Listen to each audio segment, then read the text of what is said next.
আসসালামু আলাইকুম রহমতুল্লাহি ওয়া বারাকাতুহু। সুপ্রিয় দর্শক বন্ধুরা, আপনাদের সবাইকে একটি কথা বলবো যে ভিডিওটি অবশ্যই লাইক কমেন্ট শেয়ার করবেন এবং পাশের অল নোটিফিকেশন বেলটি বাজিয়ে দিবেন।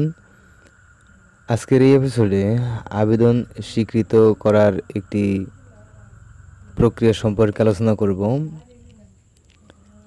যে কোনো আবেদন বা আর্জি যদি আপনি ভাবেন যে সামনের লোকটি আপনার কথাগুলো শুনুক বা আপনি যা চাইতেছেন সেগুলা সে কবুল করুক, তাহলে আপনার একটি কাজ করতে হবে। সেটি অবশ্যই আপনাকে আমি জানিয়ে দেব। সর্বপ্রথমে একটি কাজ করবেন, নিজেকে পাক সাফ করে নেবেন। এরপর ৭৫ বার সূরা ফাতির পাঠ করবেন। এতে করে আবেদন স্বীকৃত হবে এবং আপনার মনোকামনা পূর্ণ হবে। অথবা আপনি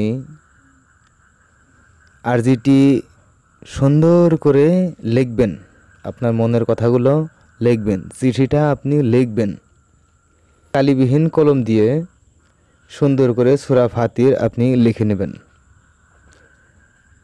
যে আবেদনপত্রটি আপনি লিখলেন সেই আবেদনপত্রের উপরে কালিহীন কলম দিয়ে লিখে নেবেন।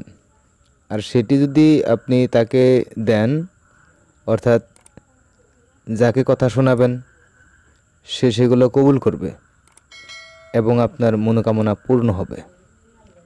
অথবা যে এখানে ডিজাইন দেখতে পাচ্ছেন, নকশাটি দেখতে পাচ্ছেন, এই নকশা লিখে যদি নিজের সঙ্গে রাখেন তাহলে যে কোনো আরজি, যে কোনো উদ্দেশ্য সফল হবে ইনশাল্লাহ।